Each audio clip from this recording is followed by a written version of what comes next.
Pronto, acho que estamos gravando. Então, boa noite a todas. Que bom que a gente está aqui hoje. A gente vai falar um pouquinho sobre estrutura de repetição e vamos aproveitar muitos dos conhecimentos da última aula, mas também vamos construir novos conhecimentos juntas. Então, eu amo esses GIFs, gente. Tem vários GIFs. Não foi eu que escolhi os GIFs, já estavam aí. Eu achei tão fofinhos que eu deixei. Mas vocês estão prontas. E aí, a gente quer saber também como é que vocês estão se relacionando com essa linguagem, essa bela linguagem que é o C++. E aí, tá tendo alguma dificuldade? Tá fácil? Tá meia boca? Como é que tá indo? Uma coisa que eu achei muito interessante quando estava vendo as atividades é que vocês têm uma organização de código incrível. Os códigos são muito bem organizados, está tudo identado bonitinho, os nomes de variáveis arrasaram muito. Uma coisinha que acho que a gente tem que sempre relembrar, né, que a gente vai estar sempre construindo em cima do que a gente trabalhou na última semana, então tem coisas que vocês vão aprender hoje que vai dar vontade de pegar uma atividade e falar, ai meu Deus, eu vou mudar aquela atividade agora. Vocês podem fazer isso também, mas sempre levando em conta que antes a gente não tinha esse conhecimento e agora a gente vai ter, então não significa que o que a gente fez antes está errado. Significa que a gente pode sempre melhorar e sempre construir em cima disso. Então, espero que esteja tudo bem, espero que vocês estejam aprendendo muito. E a gente está sempre aqui para tirar essas dúvidas. Pode ser dúvida de linguagem, dúvida de sintaxe. A gente está aqui para isso. E tem esse GIF incrível da Gretchen, que me lembra muito aquele GIF do menininho na entrevista, que ele começa a conversar com a moça, depois ele começa a chorar. Aquele vídeo é incrível. E às vezes a gente está bem assim quando a gente está programando, mas não se desesperem, tudo vai dar certo, é só às vezes um ponto e vírgula, é só um espaçamentozinho que a gente esqueceu, mas não se desesperem, vai dar tudo certo. Então, agora a gente vai relembrar um pouquinho sobre condicionais, que foi o que a gente aprendeu na última aula, e esse assunto ele é muito importante para a aula de hoje, porque uma boa parte do que a gente vai construir se baseia num conhecimento sólido de condicionais, né? Então, vamos relembrar um pouquinho o que a gente aprendeu na última aula. Primeiro, a gente aprendeu sobre os operadores relacionais, né? O que são esses operadores? Alguém pode me dizer? Alguém quer colocar no chat? Só um conceito rápido, assim. O que são os operadores relacionais? O que eles fazem? Enquanto eu pego um pouquinho da minha pipoca. Agora eu percebi que vai ficar gravado comendo pipoca. Olha a derrota. Mas e aí, gente? Alguém quer se arriscar, dar um chutezinho para fazer contas? Serve também. Mas não são contas, né, de soma e subtração, são isso mesmo, são contas, comparações Também, né? booleanas. Então, quando a gente tem um operador relacional, o que ele vai fazer é criar uma relação entre duas variáveis. E essa relação, né, dentro da relação matemática, é uma operação booleana. Então, se eu tenho um valor x e um valor y, quando eles estão no código normal, eles não têm nenhuma conexão direta entre si. Mas a partir do momento em que eu coloco um operador relacional entre eles, eu estou, de alguma forma, comparando esses valores, como a Patrícia falou, mas eu também estou criando uma relação entre eles. Então, para todo operador relacional, eu vou precisar de dois valores. E o que a gente está comparando aqui é geralmente valores numéricos, mas a gente pode comparar qualquer tipo de valor com esses operadores, dependendo da linguagem também. Então, vamos supor que eu tenho uma variável chamada idade e uma variável chamada, não sei, maioridade. Idade, maioridade ou idade mínima. Então, eu quero saber se o valor de idade já é superior ao valor de idade mínima. Então, como é que eu faço essa comparação? Eu coloco idade é maior que idade mínima. Se essa relação for verdadeira, então se idade efetivamente for maior que idade mínima, o resultado dessa operação vai ser true, verdade. Se não for verdadeira, vai ser falso. Então, essas relações elas se estabelecem muito de valor, né? E é muito importante que a gente compare tipos similares, não, né? O mesmo tipo. Então, se eu tenho um inteiro. Opa, Rafa chegou. Cadê? Eu aceitei, meu Deus. Rafa, se eu aceitei você, por favor, sinalize. Eu não sei se eu cliquei certo. Rafa, apareceu o nome aqui. Rafa está conosco. Oi, então sim. Boa noite, Rafa. Bom, você está aqui com Boa a noite. gente. Então, estou só revisando um pouquinho de operadores relacionais. Então, a gente Certo. está falando um pouquinho sobre o maior, maior igual. E uma das. Cadê? Ai, meu Deus, acho que eu estou me ouvindo. Rafa, vou te botar, que acho que está dando retorno. Ah, pronto. Obrigada. Então, a gente já estabeleceu essa relação de maior, né? Maioridade. Mas e se eu quiser saber se aquele valor é igual? Para mim é importante se aquele valor for igual ou for maior, eu uso maior igual. Para comparar igualdade, para saber se aquele valor é o mesmo, a gente utiliza igual, igual. Por que a gente utiliza dois iguais, dois símbolos de igual nessa comparação e não um só? Alguém pode me trazer essa informação? Vou dar o. Como é que fazia Eu, no. não- eu, não, Opa, pode falar. eu, eu não sei ao certo, mas o único sinal de igual é meio que para definir algo, né? Uma variável. Então, Exatamente. Certíssimo, Patrícia. E acho que. Pronto, Carol falou a mesma coisa. Quando a gente tem um único igual, a gente está fazendo uma atribuição. Então, a gente está colocando um valor em algum lugar. Quando a gente tem dois iguais, a gente está fazendo uma comparação de igualdade para ver se aquele valor é igual. Tem também o diferente, que é a exclamação igual, e a gente está comparando se esses valores são diferentes. Quando a gente está utilizando o diferente, não importa se o valor é maior ou menor. Contanto que ele não seja igual, a condição vai ser verdadeira.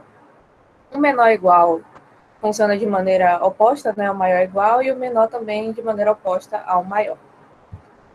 Agora a gente tem uma pequena revisãozinha de atividade, e eu quero que para essas duas condicionais aqui a gente determine se a expressão é verdadeira ou falsa.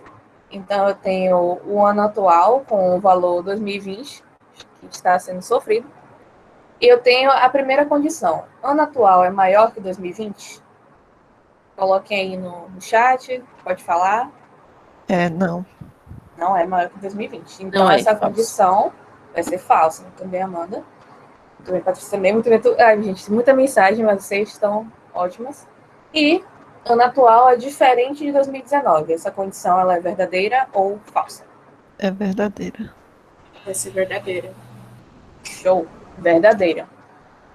A gente tem aqui falso e verdadeiro. Nesse ano atual aqui, nessa primeira comparação, como é que eu posso, sem alterar os valores, tornar essa condição verdadeira? Colocando maior ou igual. Exatamente. Se a gente trocar esse sinal aqui para maior ou igual, a gente vai ter um comparativo que também vai levar em conta, né, se esses valores forem iguais, essa condição se torna verdadeira. Tem alguém querendo entrar? O que foi? Carol mandou alguma mensagem? Ah, eu não sei. Geralmente aparece um pop-upzinho para mim, mas eu aceito na hora. Se alguém não conseguir entrar, por favor, manda de novo. Avisem no Telegram, avisem no chat, para eu tentar aceitar de novo. E às vezes some também, o que me deixa um pouco preocupada.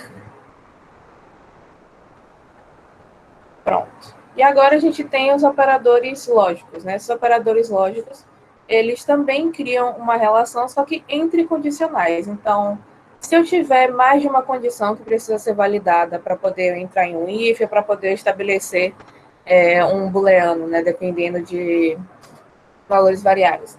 Para relacionar essas duas ou mais condicionais, a gente tem esses operadores lógicos.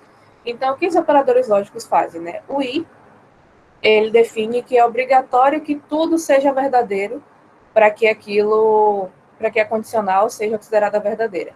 Então, se eu quero ver não só a idade, mas também o aniversário da pessoa, né? Não só a idade que eu tenho agora, mas a quando ela vai fazer aniversário, eu vou ter que ter duas condicionais, eu preciso que essas duas condicionais sejam verdadeiras para poder entrar, né? Se eu quero saber ou se a pessoa tem meia entrada ou se a pessoa comprou o ingresso na promoção para poder validar aquele valor de ingresso.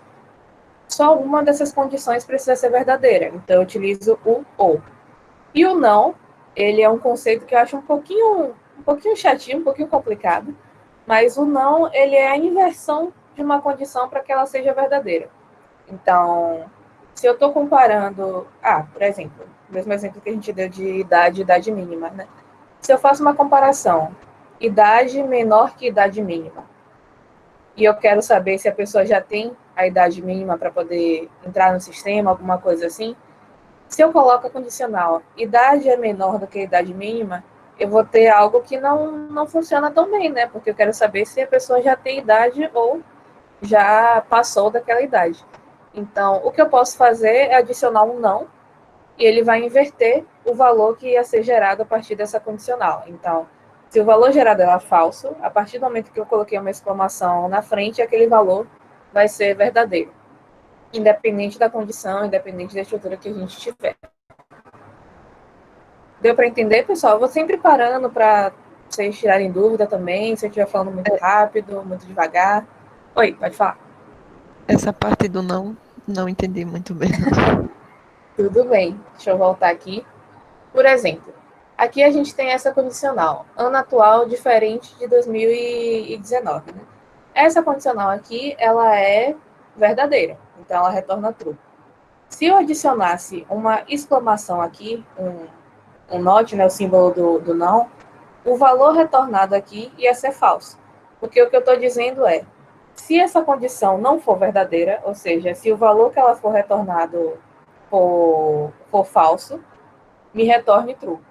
Parece muito confuso, né? Mas o not, ele funciona bem, geralmente em questões mais escaláveis, quando a gente tem o nome de uma variável, o nome de um atributo, que ele é muito específico para alguma coisa. Então, um exemplo que eu tenho no dia a dia, né? Eu quero saber se o cupom está liberado ou está bloqueado para o usuário, e o nome do atributo é está bloqueado. Então, se eu quero saber se aquele cupom está liberado, eu vou utilizar cupom está bloqueado, not. Então, o cupom não está bloqueado.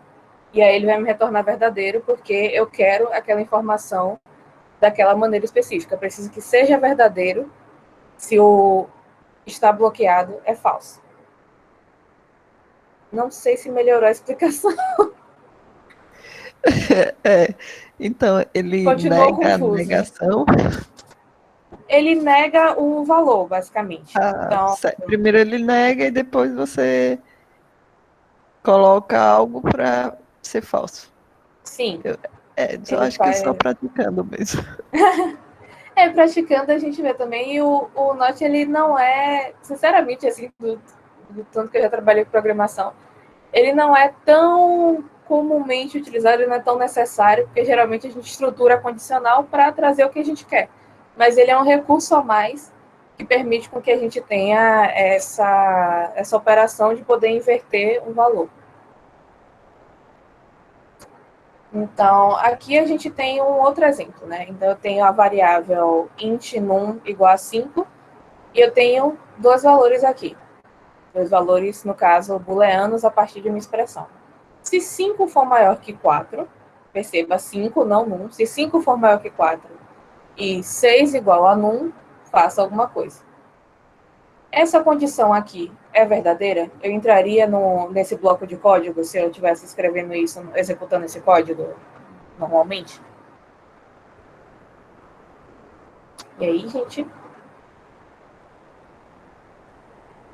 Sim, não. É porque o não é igual a 5. Já foi definida. Aí o 6 seria não é falso. igual a 5, então. Exatamente.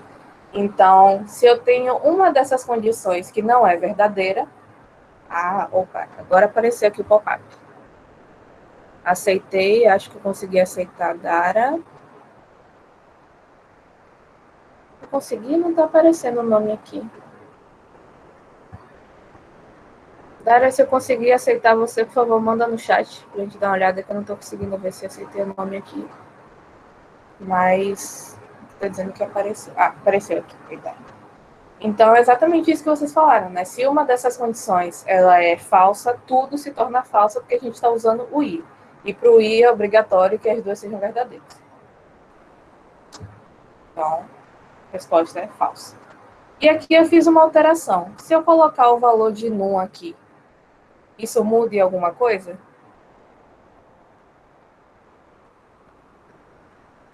Continua falso? Muda alguma coisa? Continua falso, né? Porque o 6 não é igual a 5. Exatamente. E uma coisa que eu acho que a gente pode até aprender com esse código é como melhorar as nossas condicionais, né? Então, às vezes, a gente se depara com um código onde a gente tem muitas e muitas e muitas condições. Então, você vai ter um i, um ou, e isso fica um código muito grande. Só que se a gente parar para analisar aqui, o que é que eu estou avaliando? Se o número ele é maior que 4 e se o número ele é igual a 6.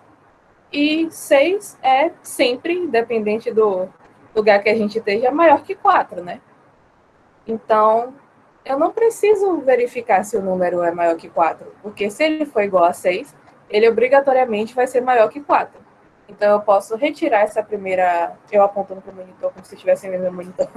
Eu posso retirar essa primeira condicional do número maior que 4 e só utilizar esse 6 igual a 1, que vai ter o mesmo efeito. E esse é um cuidado que a gente tem que ter quando... Será que uma das nossas condicionais não está validando outra coisa? Será que a gente não está revalidando? Não faz mal ter mais uma validação, mas também deixa o nosso código maior, pode deixar o nosso código não tão legível, né? Então, quando vocês forem estruturar condicionais, é sempre bom ter esse cuidado para ver o que realmente importa, né? Se o que importa é a igualdade, eu não preciso saber... Opa, permite a entrada. Não preciso saber se aquele valor ele é maior que 4, porque ele sempre vai ser maior que 4. Ok, agora a gente já deu um tempinho de revisada. Se vocês quiserem trazer mais uma dúvida, mais alguma coisa também, a gente pode falar. Mas vocês devem ter percebido que eu não sou Keila. Hoje a gente deu uma folga para Keila, ela está arrasando muito, mas ela também tem que descansar. Então, eu sou Ana, eu sou monitora do curso. Meu horário de monitoria é segunda de manhã e terça à noite, amanhã à noite. Eu sou estudante do BI de Ciência e Tecnologia, acho que o mesmo curso que ela também. Eu sou voluntária no Paileiro Salvador, que é um grupo de mulheres focadas em tecnologia de Salvador, focado na linguagem Python, mas a gente às vezes não fala de Python também, então é um lugar maravilhoso, muito aberto, se vocês quiserem procurar, @paileiros.ssa no Instagram também. Eu sou desenvolvedora Android, trabalho com desenvolvendo aplicativos já faz quase 3 anos, 2, 3 anos. E minha vida é meio que isso, eu vivo de chá, eu amo chá, não bebo café, porque eu tenho muita energia, parece uma criança que comeu um bolo inteiro cheio de açúcar o tempo todo. Então eu tomo chá para tentar equilibrar um pouquinho, adoro o que eu faço, adoro ensinar pessoas, adoro fazer aplicativos. E aqui está a minha carinha quando eu estou um pouquinho mais arrumada do que o que eu estou hoje, porque é quarentena, né, gente? Mas eu tô aqui, espero que a gente tenha um aprendizado compartilhado hoje, espero que vocês, perdoem que eu tô um pouquinho enferrujada em dar aula, mas eu preparei com muito carinho essa aula para vocês, espero que a gente consiga fazer várias coisas legais hoje juntas, tá bom? E também qualquer dúvida, vocês já sabem como me procurar lá no Telegram. Então tá, a gente vai falar de estruturas de repetição, né? O que são estruturas de repetição? Estruturas de repetição são um recurso de código que permite com que a gente execute um determinado trecho, um determinado bloco de código mais de uma vez. Então, quando você tem um bloco de comando e aquele bloco de comando ele vai ser executado muitas vezes e o que muda é um valor mínimo, é uma variávelzinha, a gente não precisa escrever cada valor várias vezes para que aquilo funcione, né? A gente pode colocar isso dentro de uma estrutura de repetição e só alterar essa variável, só alterar essa condiçãozinha mínima que faz a diferença, né?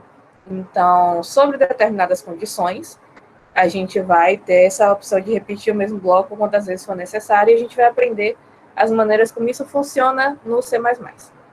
E talvez em alguma outra linguagem também, quem sabe. Tá ficando um filtro laranja no meu rosto que eu tô achando tudo, mas tudo bem. E as estruturas de repetição, elas são úteis para operações semelhantes, né? E elas são bastante úteis quando a gente depende de algum fator externo para que aquelas operações sejam executadas. Então, você precisa do input do usuário para decidir quantas vezes aquilo vai ser executado, se eu preciso calcular algum valor para saber quantas vezes eu vou ter que rodar aquele código. As estruturas de repetição são muito boas para isso e evitam que a gente escreva código desnecessário ou crie muitos caminhos no nosso código para uma coisa simples, né? Então, a gente usa geralmente com lista, com tabela de dados, matriz, que vocês ainda vão aprender no futuro, mas a gente também pode utilizar em algumas operações no dia a dia e vocês vão ver o quanto a gente vai reduzir o nosso código puramente por adicionar uma estrutura de repetição. Mas qual é a estrutura básica de uma estrutura de repetição? Dentro do C++, que é a linguagem que a gente está aprendendo, existem 3 palavras reservadas. Essas palavras são o for, o while e o do while. Então, toda estrutura de repetição vai contar com uma dessas 3 palavras. Então, sempre que vocês verem for, while ou do while, você, tem uma estrutura de repetição aqui. Então, após essa estrutura de repetição, geralmente a gente vai ter uma condicional. Essa condicional, ela define quando o código deve continuar sendo executado. Ela é uma condicional de permanência. Então, se eu quero dar boa tarde para todas, boa noite no caso, né? Para todas as pessoas que estão aqui nesse chat. Então, eu tenho 18 pessoas, eu vou colocar lá, enquanto número de alunas for menor que 18, dê boa tarde. Então, ele vai dando boa tarde, vai somar no número de alunas, vai fazer de novo, dar boa tarde, boa noite. Por que eu estou falando boa tarde? Eu não sei. Mas ele vai fazendo isso e vai sempre voltando para a condicional. Então, ele executa o código, muda alguma coisinha na variável que está sendo checada na condicional, volta para lá. Executa, muda uma coisinha e volta, até o momento em que aquela condição não se aplica mais. Ela passa a ser falsa.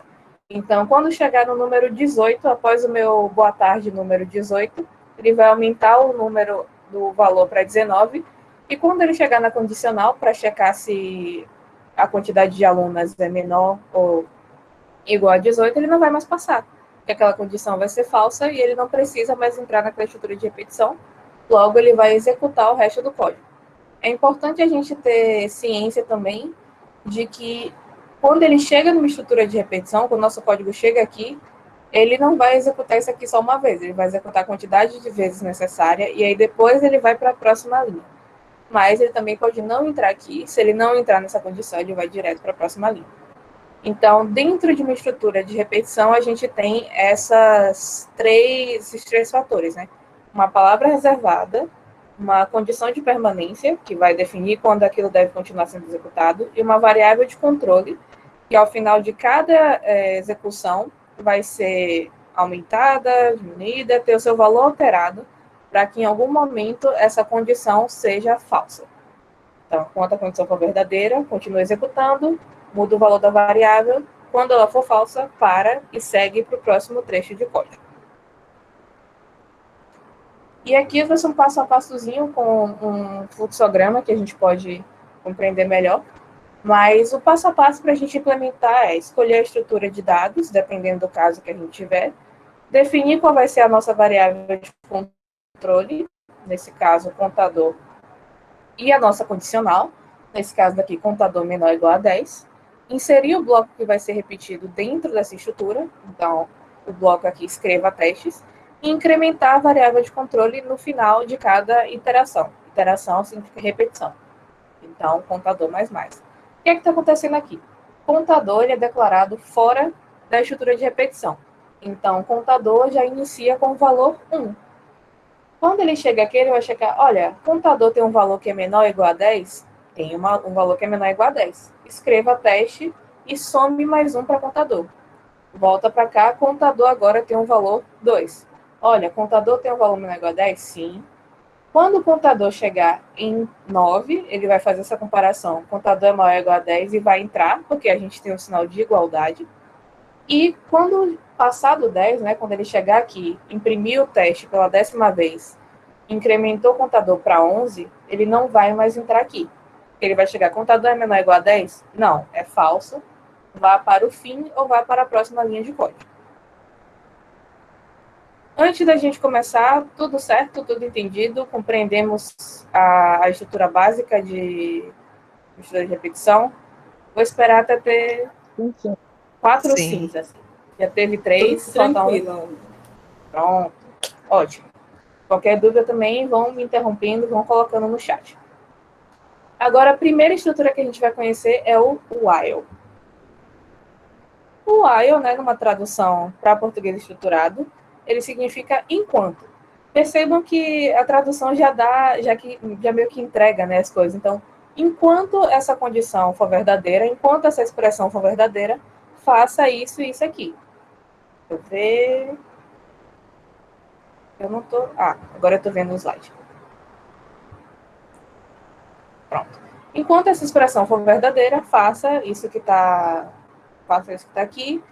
Incremente a variável de controle, volte para o enquanto. Então, a estrutura do enquanto é while, que é a palavra reservada que a gente falou, a expressão de permanência, então, condição de permanência, o que é que vai fazer esse while ficar rodando, a condição tem que ser verdadeira para ele continuar dentro do loop.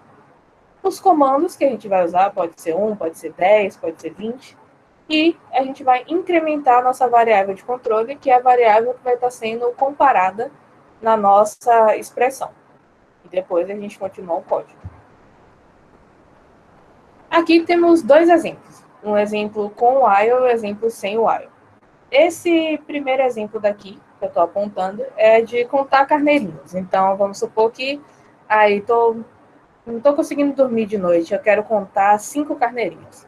Então, eu vou contar 1, 2, 3, 4, 5. Mas aí, depois dos 5, eu não consegui dormir. Então, eu quero contar mais 20 carneirinhos. Nesse código daqui, eu teria que adicionar mais 15 linhas para que eu pudesse ter 20 carneirinhos. Enquanto na nossa estrutura com while, o que eu precisaria fazer aqui seria só alterar esse valor daqui, que é o valor 5, que define quantas vezes aquilo vai se repetir. Então, perceba aqui, a gente tem a nossa variável número, num, que recebe 1, ela é declarada fora, e a gente está comparando aqui. Enquanto o num for menor ou igual a 5, faça isso daqui, some mais 1 ao valor de num. Então, quando ele entra aqui, ele chega num, tem valor 1, ele é menor ou igual a 5, devo entrar aqui. Ele vai entrar, exibir a nossa variável e a palavra carneirinhos. Infelizmente, não dá para controlar o plural e singular aqui, então vai ser um carneirinhos. E aí ele vai incrementar o valor aqui, e esse valor vai ser comparado novamente, até quando o valor chegar em 5. Quando chegar em 5, ele vai exibir isso daqui, porque a gente está usando o sinal de igualdade, incrementar. Então, nessa linha daqui, num vai passar a ser 6, e ele não vai mais entrar aqui, porque essa condicional deixou de ser verdadeira, ela passa a ser falsa, logo ele vai ignorar o que está aqui e passar para a próxima linha de código. Algo muito importante quando a gente está utilizando o while é só modificar o valor da nossa variável que está sendo utilizada para controle, para efetivamente controlar a quantidade de repetições. Então, se eu fizer uma multiplicação, se eu fizer uma divisão aqui e só alterar o valor de num, isso também vai influenciar a quantidade de vezes que aquele while vai rodar. Então, perceba que a gente está só exibindo aqui num, o que é perfeitamente normal, dá para fazer de boas, mas a gente só está alterando o seu valor para definir quantas vezes aquilo vai rodar. E isso é uma boa prática, né? A gente está utilizando a variável de controle só para controlar a quantidade de vezes. Então, num é a nossa variável de controle, o while é a nossa estrutura, num menor ou igual a 5 é a nossa condição de permanência, o que vai fazer com que aquilo continue rodando. Eu tenho uma dúvida. Pode A falar. variável de controle sempre vai ser igual a 1? Não necessariamente. Isso é uma coisa que a gente vai ver também depois, mas ela pode começar de qualquer valor. Se eu quiser começar de 0, se eu quiser começar de 100, eu posso começar. O importante é que a minha condição permita com que eu entre ali pelo menos uma vez. Então, vamos supor que eu quero fazer uma contagem regressiva. Eu quero contar... Poxa, eu acho que tem essa atividade, vou dar spoiler. Mas eu quero contar de um valor X até 0. Eu não posso iniciar de 0, né? Essa é uma contagem regressiva. Então, o que eu vou fazer é, olha, inicie, pronto, de 10 até 0. Então, it num vai ser igual a 10. Enquanto num for maior do que 0, execute isso daqui. Em vez de ter mais, a gente vai ter menos, menos. Então, ele vai decrescendo o valor daquela variável. Ana, e se eu quiser só os valores, as dezenas? Tá, você pode ter mais igual a 10 ou menos igual a 10. O valor ele não é relevante por si só. O que é relevante é como esse valor opera quando a gente coloca ele para ser comparado. Então, se eu estou comparando um valor decrescente, eu tenho que ter uma condicional que ele entre pelo menos uma vez. Então, se eu começasse aqui de 5, se não fosse igual a 5, ou não fosse igual a 6, ele nunca entraria aqui. Então, o que eu tenho que mudar é a minha condicional para que ela favoreça esse processo. Deu para Entendi, entender? Pronto. entendi, obrigada. Massa. E aqui eu trouxe um exemplo. Infelizmente, eu não achei esse GIF em C++, mas aqui é em Python. Acho que dá para entender um pouquinho da estrutura, porque as palavras são parecidas. Então, aqui a gente tem o A, que é a nossa variável de controle. A gente tem o A menor ou igual a 7, menor que 7, que é a nossa condição de permanência. E aqui dentro a gente tem uma condição, né? A gente quer saber se esses números são pares ou são ímpares. Então, ele faz aqui uma operação. Se o resto de A for dividido por 2 for zero, se esse número for par, imprima valor é par. Se não, imprima valor ímpar. Perceba que essa operação daqui, ela não altera o valor de A. Ela só checa o resultado e imprime é par ou é ímpar. E o que muda o valor de A é o A mais igual a 1 que está aqui embaixo. Então, ele faz todo esse passo a passo do valor 1 até o valor 6. Porque quando ele chega no valor 7, a gente vai ver, ele não vai conseguir mais entrar, porque a comparação quer saber se aquele valor é menor do que 7. 3 e 4. Eu devia ter sincronizado a minha fala com o GIF, mas não rolou, mas já vai acontecer. Pronto, aí ele vai fazer o 5, comparando e exibindo. O 6. 6 é menor que 7. Vai imprimir. E agora, no valor 7, ele não entra mais. Então, é exatamente isso que é a importância da nossa condição. Agora, vamos para as mãozinhas na massa. Vamos executar. Eu vou abrir aqui o Reptil. Eu não sei como se pronuncia o nome, mas o Reptil. E a gente vai executar esse código. Um programa que receba um certo valor n e dê como saída uma ordem crescente de 0 até n. É aquilo que eu falei. Então, primeiro eu quero que vocês digam ou coloquem aí no chat qual é a nossa condição, qual é a nossa condicional aqui para a gente criar esse programa.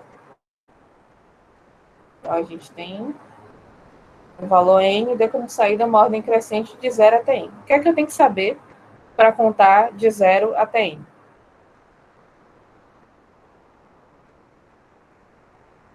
Gente, vocês estão me ouvindo? Eu caí, pelo amor de Deus. A minha internet, Vocês conseguiram ouvir o que eu sim, falei? consegui. Ah, pronto. Então, pessoal, alguém tem algum palpite? Aqui é o momento que a gente tem para aprender, acertar e errar. Eu Pode acho falar. que vai iniciar, né, a variável com 0, igual a 0, ao invés de ser igual a 1, e depois vai crescer até n, então vai ser maior ou igual a n, ou menor ou igual a n, naquele readings. Exatamente, certíssimo.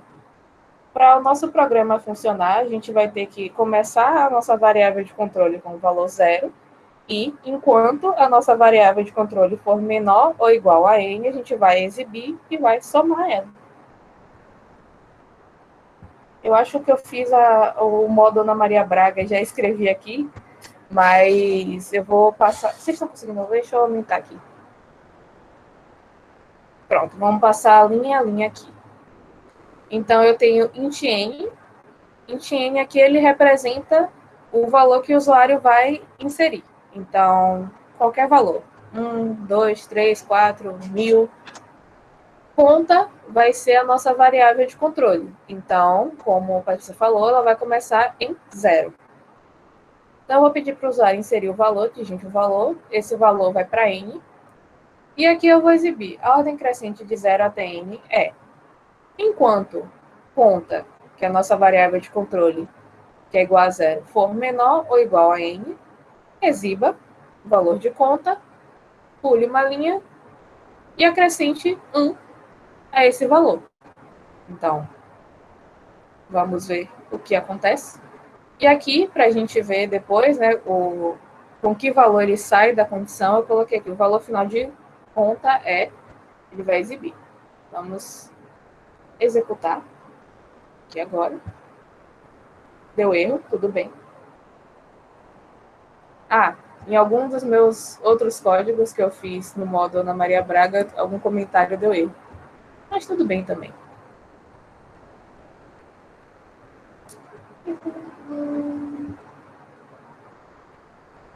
Agora onde ele está dando erro? Acho que Fizeram uma pergunta no chat. Opa! Esse mais vai ser sempre uma pergunta. O que o mais significa, né? O mais ele significa que a gente está pegando o valor daquela variável. Vou botar você em algum lugar aqui, rapidinho. Vou colocar esse aqui para a gente não perder esse código. O mais aqui, ele significa pegar aquele valor que já está dentro da variável e somar aquele valor mais um. Isso é a mesma coisa se eu fizesse isso daqui. Conta é igual a conta mais um. Só que na linguagem C++, a gente pode substituir essa operação daqui por isso daqui, mais igual. Ele vai pegar o valor de conta e somar mais um. Mas quando eu quiser fazer isso sempre com o valor 1, eu posso fazer direto mais. Quando eu quiser subtrair sempre 1, eu posso fazer menos. Mas o valor, quando a gente coloca mais, vai ser sempre somado 1 ao valor já existente dentro daquela variável. Deu para entender, Carol?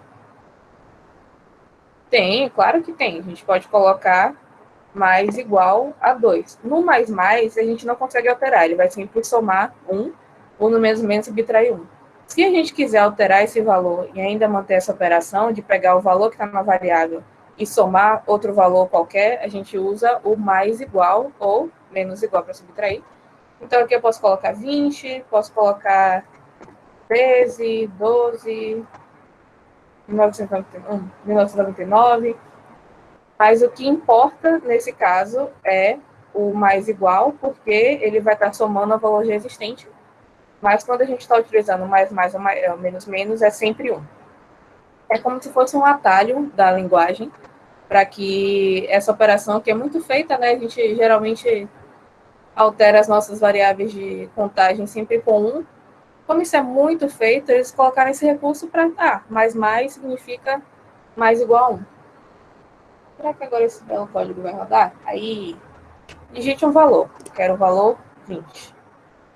Ordem crescente de 0 até 20. Deixa eu ver. 20. O valor final de conta é 21. Perceba aqui. Ele exibiu aqui conta de 0, que é o valor inicial, até 20. Depois ele saiu desse loop e exibiu o valor final de conta, que é 21. Por quê? Quando chegou no 20, ele somou aqui, somou mais 1, ficou 21, e foi validar e viu, oxe, tá falso. Se tá falso, não vou mais entrar, vou fazer outra coisa. Veio para cá. Deu para entender, pessoal, essa estrutura básica do while? Sim. Deixa eu tentar mostrar aqui o mais igual a 2. Ele só vai exibir os números pares agora. Né? Então, digitar o valor 20. 0, 2, 4, 6, 8, 10, 12, 14, 16, 18, 20. Então, o que eu fiz aqui foi alterar o valor para exibir mais igual a 2, posso fazer mais igual a 5. Mas perceba o que eu falei antes, né? A quantidade de vezes que ele vai exibir o número é diretamente afetada pelo valor que a gente alterou aqui. Então, quando eu coloco 1, ele exibe mais números. Quando eu coloco 2, ele exibe um pouquinho menos. Quando eu coloco 5, ele exibe bem menos, porque esse valor está sendo alterado e isso afeta quando essa condição deixa de ser verdadeira ou não. Pronto, agora temos o nosso while bem bonitinho, bem estabelecido. Deixa eu pegar esse código de volta. Eu não sei porque ele estava me arranjando problema. Acho que ele era do encadeado. Esse encadeado eu vou deixar como um mistério, porque dependendo do que a gente conseguir abordar hoje, ele pode ou não ser inserido aí na nossa aula.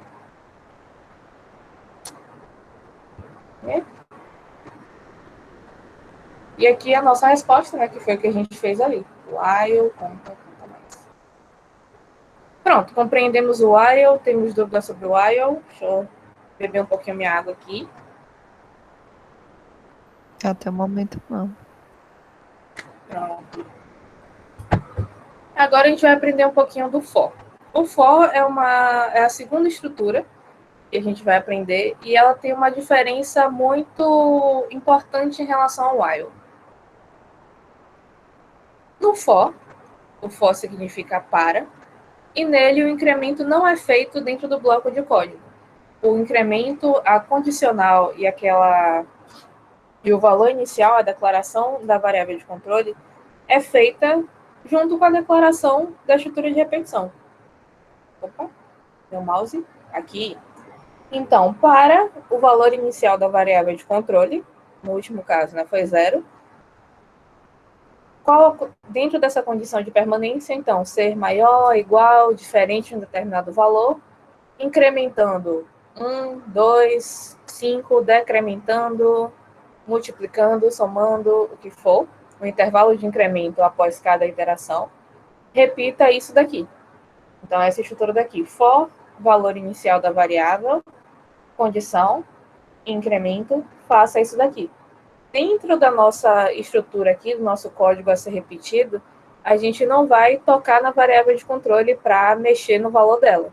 A gente pode pegar o valor dela para referenciar, para fazer algum tipo de exibição, até mesmo para atribuir a outra variável, se a gente precisar operar esse valor. Mas quem vai fazer esse controle, se vai somar, se vai subtrair, vai ser a estrutura que a gente definiu inicialmente lá no for. Então, vendo um pouco das particularidades do for, a gente tem aqui a nossa declaração, tudo num lugar só, tudo junto, ele faz tudo para a gente. Então, a nossa variável de controle, no caso i, perceba que aqui ela não é só atribuída ao seu valor inicial, ela é literalmente declarada. Então, int i é igual a 1. Os valores eles são separados por ponto e vírgula dentro do parêntese. Int i igual a 1, ponto e vírgula, condição de permanência, i ser menor ou igual a 100, ponto e vírgula, incremento. Ele vai incrementar, como a gente acabou de ver, o mais de 1 em 1 dentro desse for. Então, tá. Cout, 1 carneirinhos, voltou para cá, é menor ou igual a 100? É menor ou igual a 100. Some mais 1. I igual a 2. E aqui vai ser substituído pelo valor, né? Valor 2. 2 carneirinhos, volte para cá. O que vai ser efetivamente repetido, né? Que vai ser efetivamente validado múltiplas vezes, é a condicional e o incremento. Isso daqui é uma declaração para ele saber de onde começar, aqui é para ele saber com o que comparar, e aqui o intervalo que vai precisar incrementar.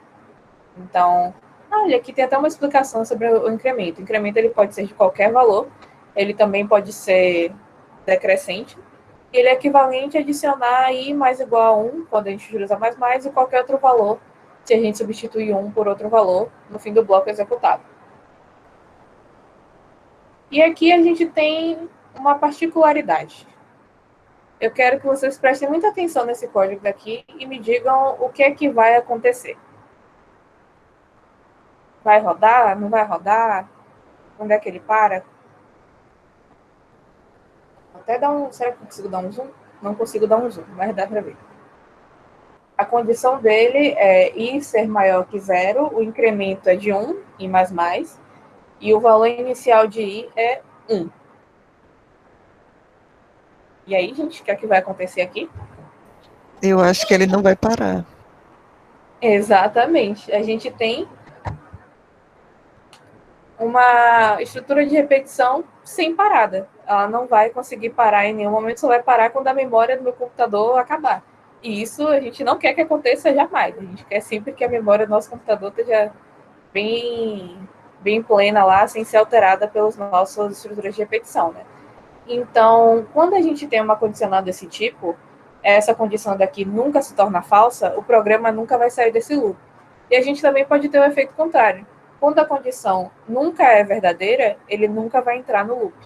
Então, principalmente para o for, como ele é declarado todo num lugar só, né, esse valor não é alterado dentro do código dele, é muito importante que a gente preste atenção nisso, né, tentar evitar ao máximo as condições sem parada. E quando a gente fala, vocês vão ver esses termos às vezes, condição de parada e condição de permanência. A condição de permanência é o que faz com que aquilo continue rodando enquanto verdadeiro, e a condição de parada é o inverso, o que faz aquilo parar. Então, se a minha condição de permanência é i ser maior que zero, a minha condição de parada vai ser o momento que i não for maior que zero, quando i for menor do que zero. Mas aqui a gente só está falando de condição de permanência mesmo. Como essa condição de permanência é sempre verdadeira, código rodando para sempre. E o algoritmo, ele precisa de um fim, né? Oi, Amanda, pode falar. O i aí, nesse caso, maior que zero, eu poderia substituir, por exemplo, se eu colocasse ele maior ou igual a alguma coisa e mais um i entre parênteses menor ou igual a alguma coisa, para ele não entrar nesse loop, para ele não ser infinito.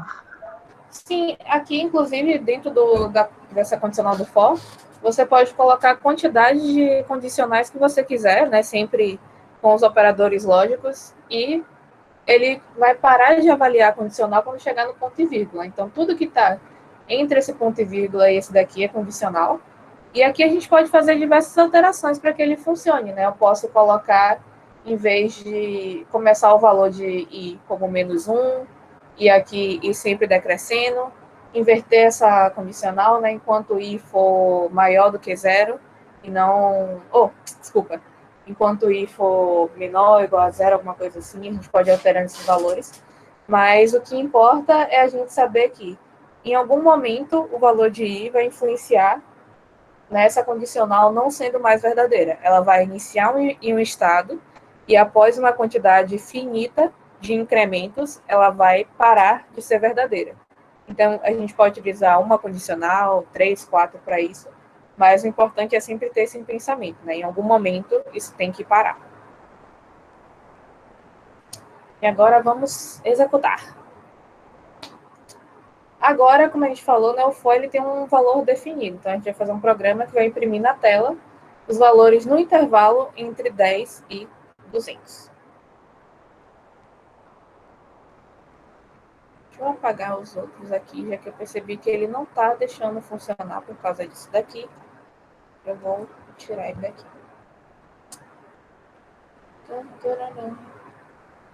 Vou remover isso daqui. O que a gente quer, a gente tem dois valores definidos, né? A gente vai ter um intervalo entre 10 e entre 200. E, como a gente sabe, na estrutura do for, eu posso declarar diretamente ali. Aqui eu vou chegar for, estrutura, int i, vai começar de 10 ou 20, meu Deus, 10. A nossa condição é ele ser menor ou igual a 200. Menor ou igual a 200, muito bem. E vai ser menor ou igual a 200. E vamos de 1 em 1 por enquanto. O que a gente vai fazer aqui é cout.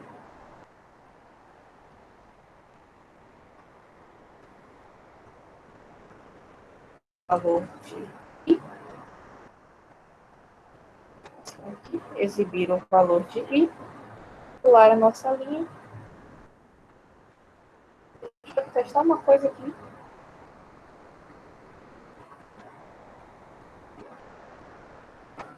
Por que ele está dando esse erro daqui no i? Quando a gente declara essa variável aqui dentro do for, ela só existe nesse escopo. Então, o único lugar em que eu posso acessar o valor de i é aqui dentro. A partir do momento em que eu saio desse código daqui, i não existe mais. Então, ele dá um erro aqui de referência. Ó. O valor que você está tentando referenciar não foi declarado. Então, se a gente está utilizando i aqui dentro, se a gente está declarando i aqui dentro, ele só vai poder ser aproveitado aqui. Mas a gente pode fazer, né, muito bem, declarar ele fora, se a gente precisar desse valor depois, e só atribuir aqui. Então, o erro some e a gente ainda consegue ver esse valor. Mas, como a gente falou, né, nossa variável de controle, ela serve, dentro de um propósito específico, controlar a quantidade de vezes que aquele loop vai acontecer. Se eu só preciso dela para controlar o valor do loop, e eu não vou utilizar ela em nenhum outro momento do código, eu posso declarar ela direto no for, mas eu vou ter que sempre ter ciência de que ela não vai poder ser utilizada depois. Vou rodar para ver se funciona. Vixe, meu Deus, é muito valor. Ah, porque é de 10 até 200, né? Mas, então, a gente tem aqui, ó, os valores, todos eles aqui, e o valor de i no final, quando ele sai do loop, é 201, porque ele fez aquele mesmo processo que a gente viu no while. Então, vamos só para as dezenas. Aqui a gente tem só as dezenas, e quando ele sai com o valor 210. Se eu declarar 20 e só aqui, ele vai me dar um errinho, e não existe. Vamos comentar ele aqui. Ele faz a mesma coisa. Então, vocês conseguem entender a importância que tem para o for a gente saber os valores antes? A gente tem que saber de onde a gente vai iniciar, quando a gente vai parar e qual intervalo tem. Ah, Ana, então quer dizer que eu não posso ter input do usuário? Não, claro que sim, você pode ter input do usuário. Então, se eu quero decidir um valor inicial, saber o intervalo a cada 10 desse valor e 200, eu posso colocar CI, valor, CI, valor, e vai começar desse valor e vai até. Mas esse valor ele tem que ser definido previamente. Então, se eu começar de 50, vai 50, 60. Se eu começar de 210, nada acontece, porque essa condição nunca foi verdadeira, logo ele nunca entrou no loop. Então, essa é a estrutura básica, né, do nosso for. Aqui a gente tem a resposta.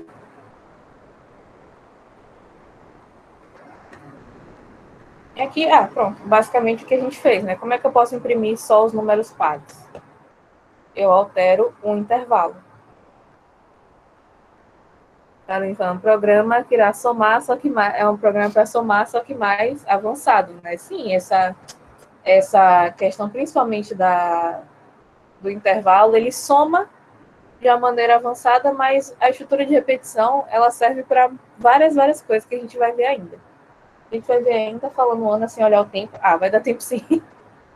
Que a gente vai fazer umas atividadezinhas um pouquinho mais complexas agora. Acho que agora a gente vai entrar lá no que eu queria mostrar para vocês, que eu espero que dê muito certo. Mas o que a gente vai fazer a gente vai substituir esse programa daqui utilizando uma estrutura de repetição. Então, eu nem vou entrar no próximo tópico. Eu vou pegar direto daqui. E agora vai ser o Quem Sabe Faz ao vivo. Eu tenho uma pergunta para vocês. O que é que a gente pode alterar aqui para poder inserir ou deixar mais otimizado, deixar mais dinâmico com uma estrutura de repetição? E aí, alguma ideia? Alguma sugestão? Ok. Como estamos um pouco... e a internet de Dara caiu. Puxa, tudo bem, né? A gente está gravando, tá tudo certinho. Mas, como vocês ficaram um pouquinho silenciosos agora, para essa estrutura daqui, percebam que eu tenho nota 1, nota 2 e nota 3. O que isso está fazendo, né? O que muda de uma nota 1 para nota 2 nota 3 é a quantidade de notas que eu vou ter e a quantidade de vezes que essas notas vão ser inseridas, né? E isso influencia diretamente na média. Mas e se eu quiser adicionar mais 2 notas aqui? Eu tenho 5 notas no semestre agora. O que é que eu tenho que fazer nesse código daqui? Agora dá para responder, gente. Eu, Se você for seguir a mesma estrutura que está aí, você vai colocar nota 4, nota 5. Mas aí, então, a gente vai fazer uma variável de nota para a pessoa dar o valor da nota e lá dentro do for fazer com que essas notas somem.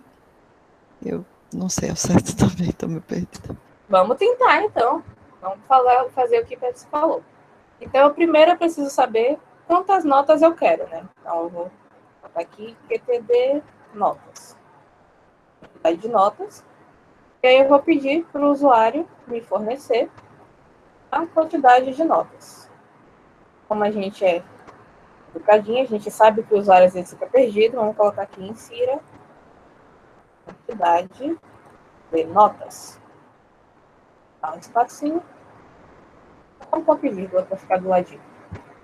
Pronto, ele vai inserir a quantidade de notas. Então, já que eu vou saber a quantidade de notas, eu não preciso disso daqui, né? O que eu preciso é de uma variável do tipo float para armazenar qual é essa nota. Então, eu vou ter cout insira as notas. Vamos dar um... Eu não sei onde é contrabarra nesse computador. Aqui. Insira as notas e a gente vai fazer o nosso for. For int i igual a... Vamos começar de 1 para a nossa impressão ficar bonitinha. E tem que ser menor ou menor igual a quantidade de notas, para a gente ter a quantidade certinha. Menor ou igual. Menor igual, porque se a gente começa de 0, pode ser menor, né? Porque 0 até um número é o equivalente àquele número menos 1. Mas de 1 até aquele número, pode ser, a gente utiliza o sinal de igualdade. Então, enquanto i for menor ou igual à quantidade de notas, e claro, passando sempre de nota em nota, porque a gente não quer que o estudante fique prejudicado sem uma nota, o que a gente vai fazer é cin nota. Cin está apontando para o lado certo? O que ele está? Ah, eu não declarei nota. Nota está declarado depois. Vamos declarar nota aqui em cima. Então, cin nota. E a gente vai pedir para o nosso usuário adicionar. Insira a nota i. Então, endline, para ele pular a linha. Agora eu tenho o valor da nota, né? Mas o que é que eu preciso fazer para eu não perder esse valor?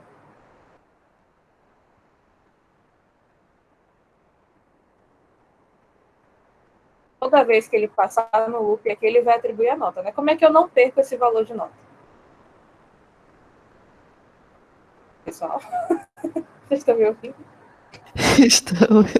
Nota mais. Tipo, cout, nota.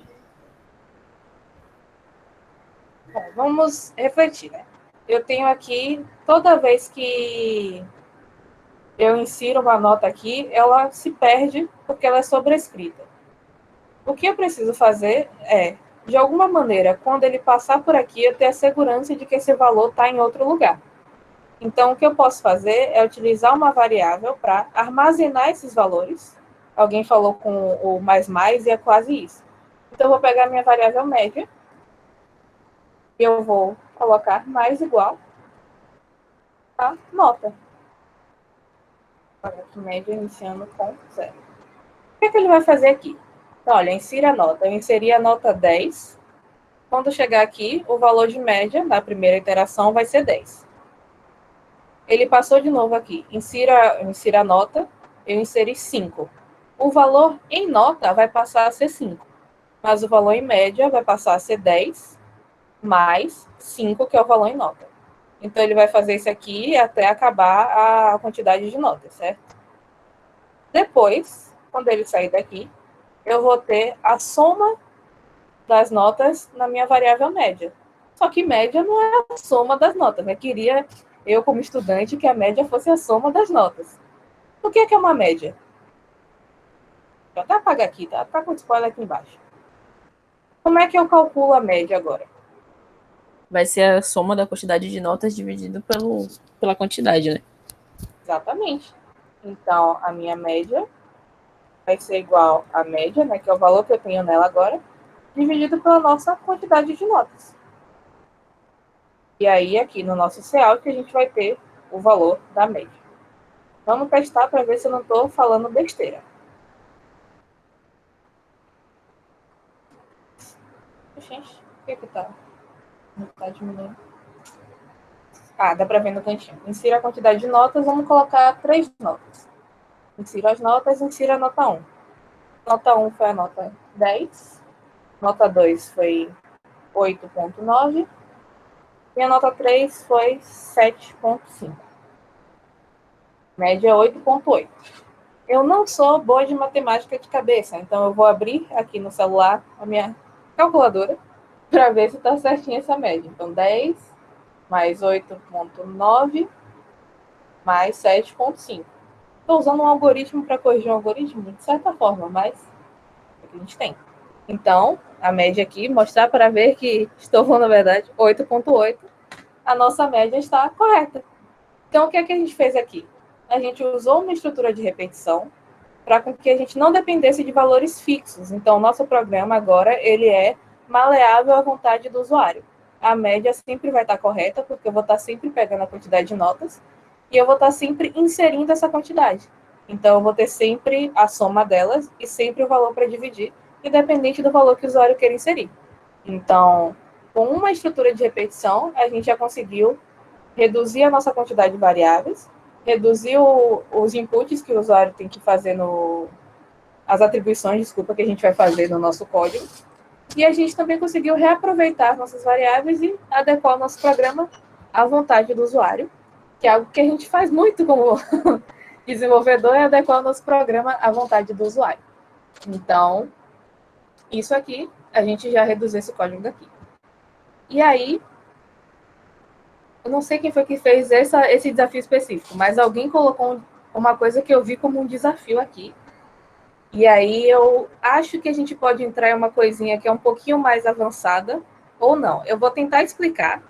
Se ficar compreensível, a gente entra nisso. Se não, a gente já vai para o próximo, tá? Se eu quiser calcular para 4 alunas, tem aqui a substituição daquilo, mas e se eu quiser manter o nosso código que a gente tem aqui, que meu mouse não está alcançando, aqui. Se eu quiser manter esse código aqui, da quantidade de notas, e eu quiser adicionar a quantidade de alunos, o que é que eu posso fazer aqui? Ana, deixa eu te pedir uma coisa. Tem como colocar esse código aí no chat, só pra gente, no caso, para eu ir alterando ele? Claro. Eu devia ter feito isso aqui, gente. Obrigada. Desculpa. Pronto. Então, o que é que a gente pode fazer aqui, né? Meu usuário, ele tá inquieto, ele não quer só adicionar a quantidade de notas, ele quer adicionar vários alunos com várias notas. Então, o que eu posso fazer aqui agora vamos dar uma respirada, que é colocar uma estrutura de repetição dentro da outra. E como é que isso vai funcionar? Pelo amor de Deus, Ana, olha o que você está falando. Bom, aqui eu tenho a nossa quantidade de notas, certo? Eu pedi a quantidade de notas para o usuário, pedi para ele inserir as notas e aqui ele está inserindo. Deixa eu até tirar esse aqui, que fica meio redundante. Se ele tiver uma quantidade muito grande de estudantes, todos esses estudantes vão ter que receber sempre a mesma quantidade de notas, né? A gente está tratando no pé de igualdade aqui. Todo estudante nosso tem que ter a mesma média, baseada nos mesmos fatores.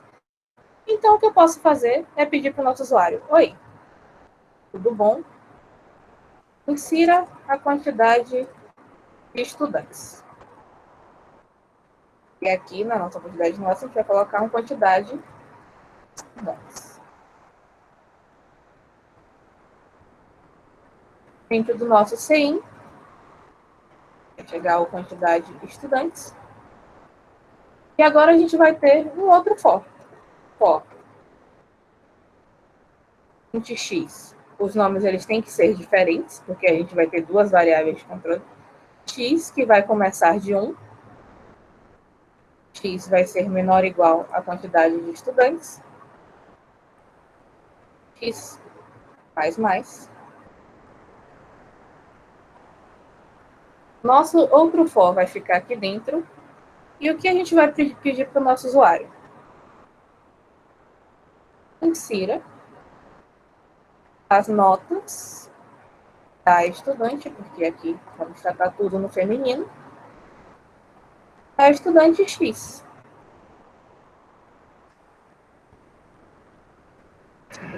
Ana, Oi. esse X aí poderia ser qualquer letra? Qualquer letra, desde que não fosse I. Então I também poderia ser qualquer letra. Qualquer letra que você quiser. O importante é que sejam letras diferentes. Se você utilizar mais de uma estrutura e que isso não esteja em nenhum outro nome das suas variáveis que você não vai utilizar para controle. Beleza. Pronto. Então, aqui eu coloquei, insira as notas do estudante X e agora eu tenho vários estudantes, né? Então, a média vai precisar refletir isso. A média da estudante.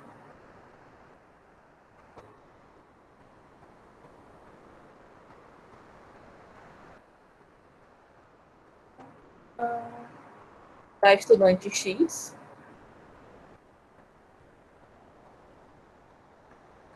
Vou colocar assim, é essa média. Vamos testar para ver o que acontece. Uma outra coisa importante também é que, como isso daqui vai se repetir, eu preciso limpar o valor da minha média depois, né? Depois de cada aluno, para que cada aluno tenha uma média justa, porque a gente não pode pegar a média do outro estudante e somar também, né? A gente não pode herdar a nota de outros alunos. Nossa, seria bom também esse tipo de coisa. Mas, olha, quase apareceu meu Android Studio para vocês. Reduzir aqui. Insira a quantidade de notas. Eu vou querer 3 notas. E agora eu tenho 2 estudantes. Então, nota do estudante 1 foi 10. Eu coloco 10, uma pessoa muito generosa com nota. 8,5. Nota 3 foi 10 de novo. Estudante muito bom. Média do estudante 1, mesmo com a minha indentação horrível aqui. Peraí, não, vou deixar isso assim não. Vou deixar bonitinho para vocês. Quantidade de notas 3. Quantidade de estudantes 2. 10. 8,8. 8,8. A média do estudante 1 é 9,2. Por favor, confiram aí se eu estou certa na minha matemática louca. Na verdade, o algoritmo que está calculando. Então, a nota do estudante 2. A nota 1 vai ser 10, a nota 2 vai ser 10, a nota 3 vai ser 10, para a gente não ter que calcular. A média do estudante 2 é 10. O que é que eu fiz aqui? Eu coloquei uma estrutura dentro da outra. Então, eu pedi para o usuário a quantidade de notas, e essa quantidade de notas definiu quantas vezes eu vou pedir aquela nota. Isso a gente já tinha estabelecido na primeira atividade. Mas eu pedi a quantidade de estudantes. E essa quantidade de estudantes vai definir quantos estudantes eu vou pedir essa quantidade de notas. Então, se eu tenho 2 estudantes, o que ele vai fazer é, tá bom, dentro desse bloco de código relativo ao estudante 1, o que é que eu tenho que fazer? Eu tenho que exibir, inserir as notas do estudante, e aí ele vai entrar aqui nessa repetição. Então, ele vai inserir a nota, somar, inserir a nota, somar, inserir a nota, somar, e aí ele só vai sair desse trecho de código quando essa condição aqui for falsa.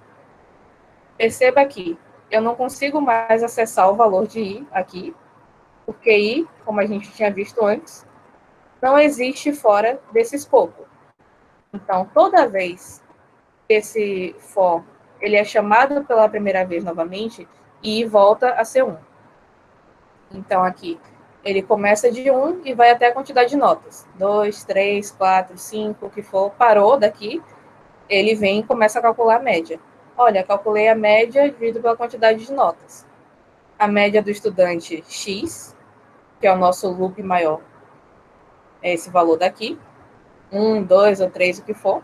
A média é o valor que está na variável média. E pule uma linha. Quando ele pula uma linha, o valor de média, ele não é condicional, ele não depende de nenhum dos dois loops. Então, se eu não zerasse aqui, ele ia levar em conta a média dos estudantes anteriores, porque ele ia estar sempre somando e utilizando essa variável. Então, a gente precisa zerar essa variável daqui e recalcular. O que eu fiz aqui foi uma estrutura encadeada. Então, eu coloquei uma estrutura maior, dentro dessa estrutura, eu coloquei uma estrutura menor, e assim eu posso sucessivamente colocar várias estruturas. A gente não deve fazer isso, porque isso deixa o nosso código mais lento e mais custoso. Mas, para alguns casos, como esse caso daqui, a gente torna o nosso código mais dinâmico, né? A gente tem dois valores que não dependem de valores fixos, que o usuário pode setar na mão. E eu posso substituir esse for daqui. Deixa eu ver meu horário. Dá tempo. Vou só explicar isso, explicar a diferença dos dois e aí a gente encerra por hoje. Mas eu posso substituir esse for daqui por um while. E aí eu não preciso pedir a quantidade de estudantes necessariamente, porque o while ele vai sempre validar baseado em uma condicional. Então, o que eu posso fazer, e aqui vai ser uma condicional diferente, acho que foi até a Patrícia que perguntou isso, né, se o valor precisa ser sempre 1, precisa ser sempre somado, não. A gente vai utilizar um pouquinho do nosso conhecimento lá em condicional. Né? Então, eu tenho aqui inserir a quantidade de nota, e o que eu vou fazer? Vou colocar aqui um while. E eu vou criar uma variável chamada continua. Continua, vai ter o seu valor 1. E enquanto continua for diferente de 0,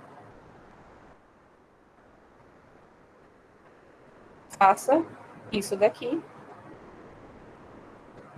Ah, tá, Ana, mas aí você não está mudando o valor de continua, né? Isso não vai ficar rodando para sempre? Sim, isso vai ficar rodando para sempre. Então, o que a gente tem que fazer é perguntar para o usuário se ele deseja continuar. Então, digite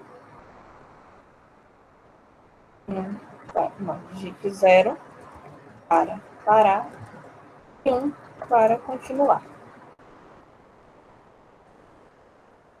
Barra N, ponto, vírgula. Aqui eu vou atribuir o valor para continua. E a gente vai fazer essa checagem aqui para ver se isso realmente funciona. Eu erro. Eu não... Ah, o return 0 ficou fora aqui. Imagina que Micão fiz toda essa explicação para o negócio não funcionar. Meu Deus, o que está acontecendo? Eu deixei o X em algum lugar. Insira as notas do estudante. Pronto. Quantidade de notas vai ser 2. Eu quero nota 10, nota 9. A média do estudante é 9,5. Aí eu quero continuar. Eu vou colocar 4,6 e 7,9. A média do estudante é 6,2. Eu vou fazer só mais uma vezinha para vocês não pensarem que eu estou aqui de migué. 2,7 e 6,2. Mas agora eu já cansei. Quero parar. Sério? Parei. Calculei a média de todos os estudantes. Então, qual é a diferença dessas estruturas, né? Com o while, eu não precisei pedir a quantidade de estudantes antes. A única coisa que eu precisei validar era se o usuário ele quer continuar ou ele quer parar. Com o for, eu precisei pedir a quantidade antes, porque esse valor não pode ser alterado durante o código, quando o código está rodando. No while, você só precisa saber se aquela condição continua verdadeira. O resto pode ser o que quiser. Eu vou mandar esse código também no chat para vocês darem uma olhada. Mas eu quero saber se vocês compreenderam esse conceito, que é um pouco confuso, de encadeamento, de colocar repetição dentro de repetição. Deu para compreender como é que funciona? Deu para compreender? Se não deu, também não tem problema, gente. Eu ainda estou absorvendo, não vou mentir. Não entendi, mas estou compreendendo. Tudo bem. O que a gente pode... Como a gente pode exercitar isso, né? Como a gente pode aprender isso? testando com alguns outros exercícios, ou vocês mesmos testando com esse código daqui, com o código que está lá no slide, porque a gente realmente aprende mais fazendo, né? A gente só aprende fazendo. Mas a ideia aqui é basicamente a mesma, né? Quando ele está dentro desse, tudo que está aqui dentro se comporta como um bloco de código que vai ser executado enquanto aquela condição for verdadeira. Tudo isso daqui. Só que quando o que acontece aqui dentro é uma outra estrutura de repetição, ela segue o mesmo comportamento de estrutura de repetição. Então, ela vai executar tudo que tiver aqui dentro até essa estrutura não ser mais verdadeira, essa condicional não ser mais verdadeira, e a partir daí ela vai continuar. São as mesmas regras que a gente aprendeu lá no início, mas elas vão se aplicando sempre em escalas menorzinhas, né? Então, ela começa grande, do while, se eu coloco uma estrutura de repetição, existe agora um universo dentro dessa estrutura de repetição, que quando ele acaba de existir, o código continua. Então, desculpa, gente, se a minha explicação não foi boa, é que eu só pensei que era algo produtivo de ensinar para vocês, porque isso também acontece, isso também existe, mas a gente vai aprendendo com o tempo, e qualquer dúvida também a gente pode conversar sobre isso depois. A explicação foi boa, sim. Obrigada. Só Eu sei que precisa vocês estão falando isso para eu voltar, mas tudo bem. Não, mas eu concordo também. Eu entendi a linha de raciocínio. Eu só não me familiarizei com os nomes, né? O while e o for, tipo, como eles vão funcionar de fato. Mas, tipo, a ideia de estar encandeado um no outro, enfim, eu entendi. Massa. Aqui foram os exemplos que a gente fez, né? Se você não souber a quantidade, utilizar o while. E aqui agora a gente vai para justamente o que vocês acabaram de falar, né? Qual a diferença entre o while e o for? O for, ele geralmente é utilizado quando você sabe o número de iterações antes daquela estrutura se iniciar. Iterações, como a gente viu, são repetições, né? Eu sei quantas vezes aquilo deve se repetir antes daquilo iniciar. Seja através do input do usuário, seja através de uma constante, seja setando na mão, eu sei o valor. Então, eu tenho mais tranquilidade, porque eu vou declarar o for e aquilo vai rodar exatamente o número de vezes que eu setei no início. Isso é uma característica e um benefício do for. O while, ele é utilizado quando você tem uma ideia sobre a faixa de valores ou sobre a condição que faz com que aquilo se mantenha. Mas você não precisa saber o número exato de iterações para que aquilo ocorra. Perceba que no exemplo do encadeado, a gente podia pedir o valor para o usuário, o valor, a quantidade de estudantes, e fazer o que a gente tinha feito, né? E aumentando de 0 até a quantidade de estudantes, ou diminuindo de quantidade de estudantes até 0, ou a gente podia não saber e só pedir para o usuário falar se ele quer continuar ou não. No while, essas duas estruturas são válidas. No for, só a estrutura com a quantidade prévia é válida. Então você fala, né? Então eu vou usar sempre o while, já que o while está aí para tudo. Não é necessariamente assim, né? Às vezes, como o while, como o while, ele exige com que a gente manipule a variável de controle dentro do bloco, isso pode ficar um pouco confuso, né? Então, às vezes, quando você não quer essa responsabilidade, ou quando você já sabe o que você quer, utiliza o for, que ele é mais bem estruturado, né? Mais idiomático nesse sentido.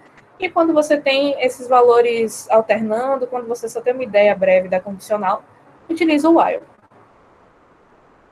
E aqui eu trouxe um exemplo que, na minha mente, na mente de alguém que está em quarentena e que não fez essa aula para mais ninguém além do meu computador, foi um bom exemplo. Vocês vão me dizer se esse exemplo funciona ou não.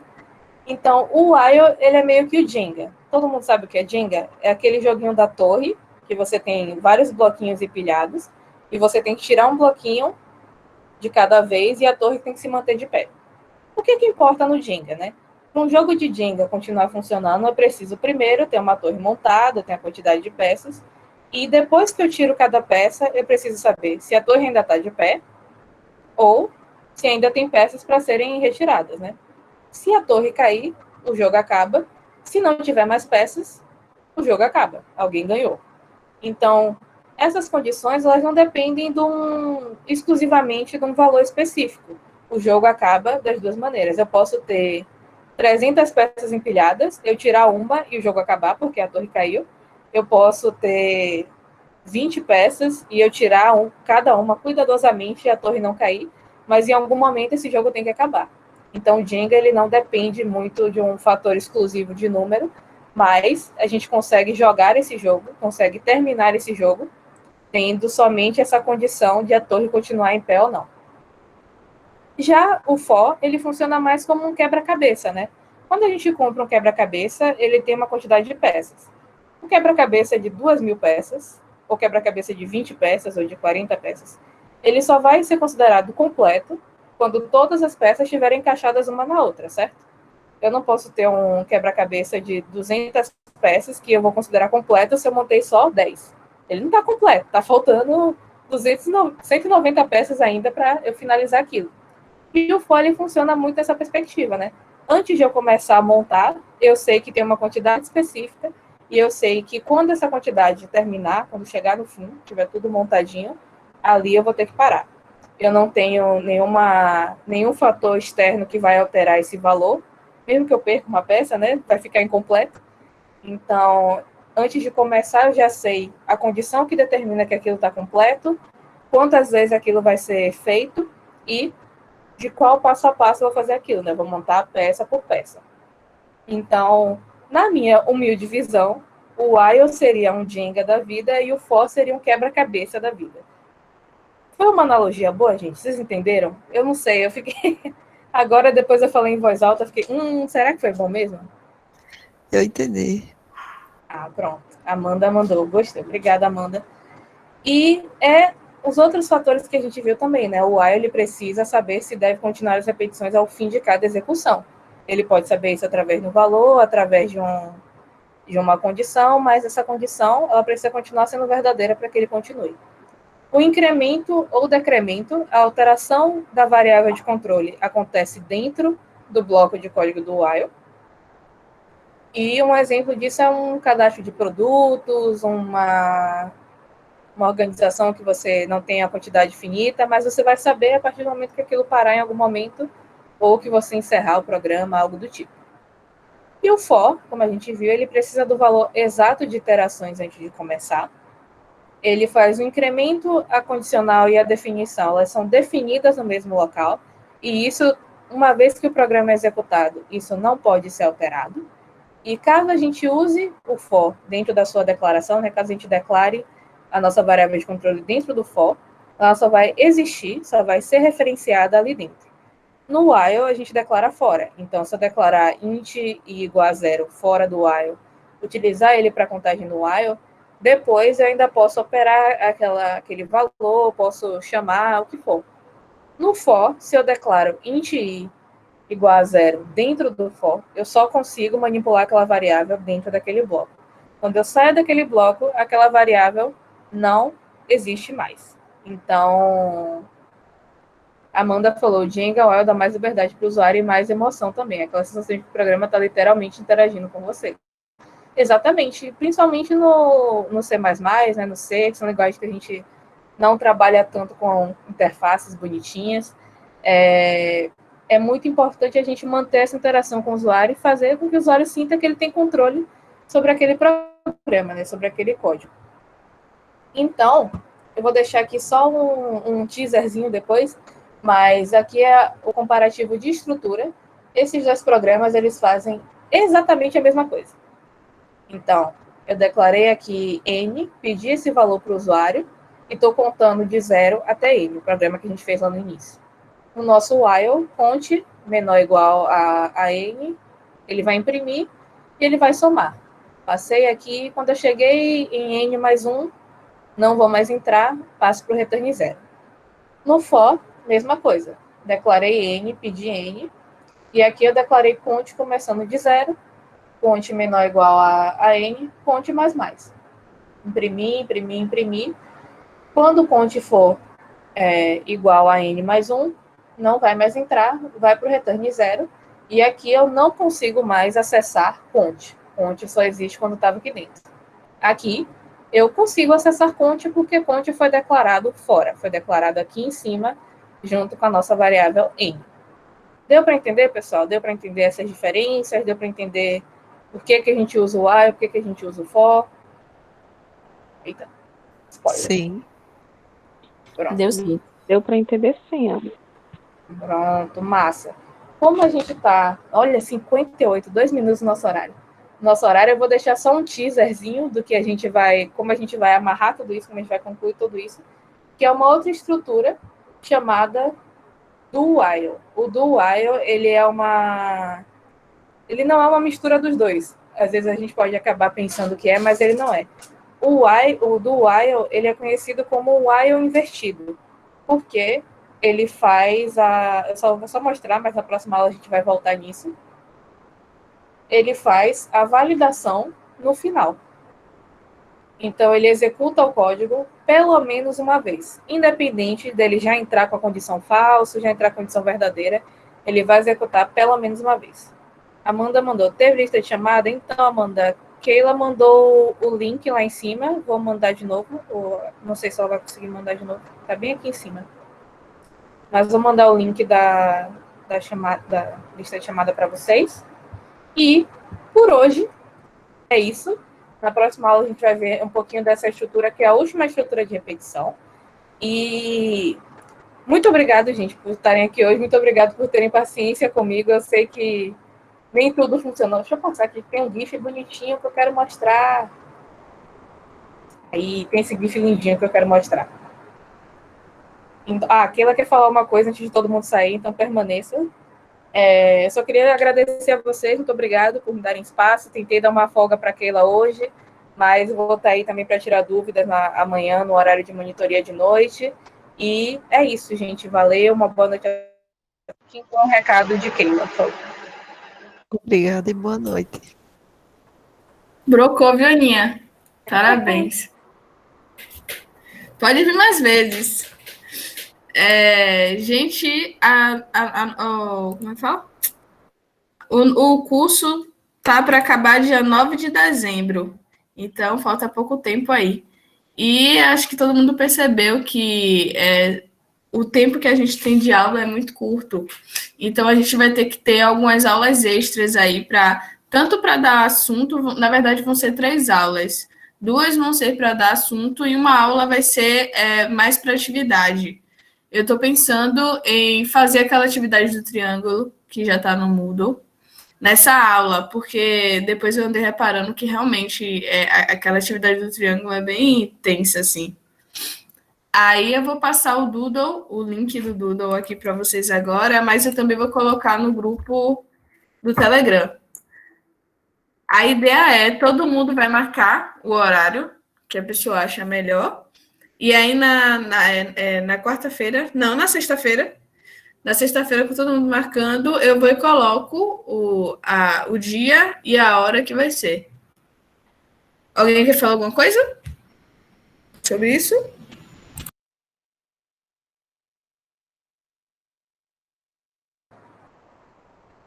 Eu ver, acho que Não, tô de boa. Inclusive, também, se tiverem outras atividades que vocês estejam precisando de ajuda, mandem lá no grupo para a gente ficar sabendo também, né?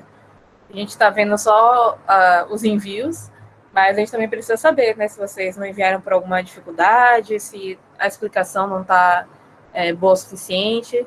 Então, por favor, sinalizem a gente. Eu vi que vocês sinalizaram do que não estava dando para enviar, né? Só estava dando para enviar arquivo. Isso é muito bom, porque a gente pôde ir lá e alterar isso para funcionar. Então, isso só acontece quando vocês nos avisam, né? Então, olhem os comentários que já foram deixados nos envios submetidos, ressubmetam se vocês quiserem que seja reavaliado, leiam com muito carinho, a gente escreve com muito carinho, a gente espera que isso contribua com o aprendizado de vocês. E muito obrigado por estarem aqui hoje, uma boa noite a todas. Vou parar a gravação aqui, mas estamos... Opa, interrompi.